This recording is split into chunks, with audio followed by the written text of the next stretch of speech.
Yang pertama adalah berjima, iaitu Sekiranya berlaku persetubuhan antara lelaki atau perempuan, maka wajiblah ke atas mereka untuk bersuci daripada perkara tersebut, iaitu dengan mandi wajib.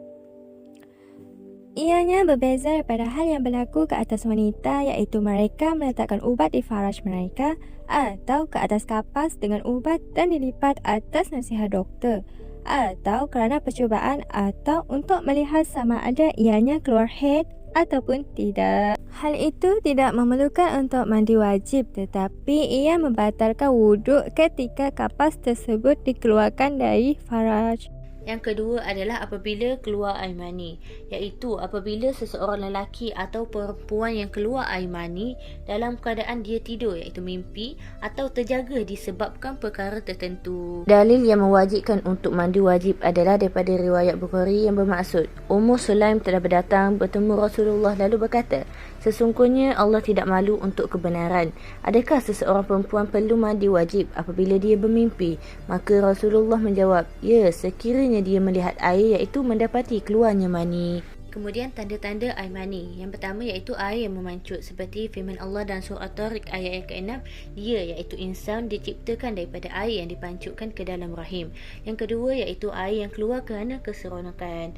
Yang ketiga, air yang berbau seperti duh yang basah ataupun hanya telur putih yang kering. Terusnya perbezaan air wadi dan air mazi. Air mazi ni air yang berwarna putih jernih, nipis keluar ketika ada rangsangan syahwat.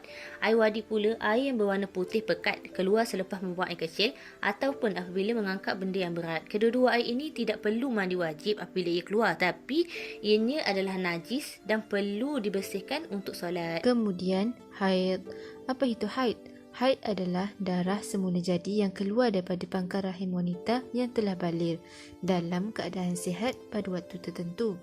Jadi, apabila darahnya berhenti, maka perlu mandi wajib supaya ibadahnya menjadi sah. Dalil kewajipan seorang wanita itu untuk mandi adalah Nabi pernah bersabda kepada Fatimah binti Abi Hubash, "Iza aqbalatil haidah fada'in salah wa iza adbarat faghtasini wa sunni."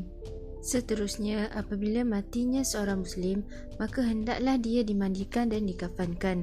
Wajib ke atas orang Muslim yang masih hidup untuk memandikannya dan hukumnya adalah fardu kifayah.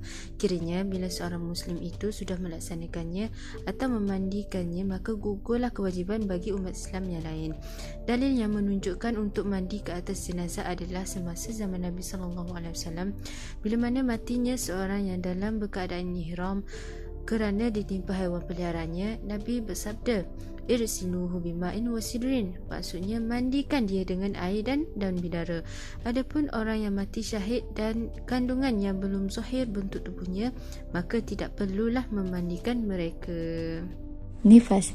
Nifas dari segi bahasa ialah beranak, manakala dari segi syarak ialah darah yang keluar selepas beranak, iaitu kosong rahim daripada anak. Dinamakan nifas kerana ia keluar selepas daripada keluarnya nafsu.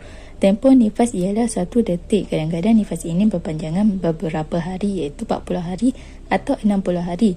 Dan apa yang lebih daripada tempoh itu ialah dipanggil darah istihadah.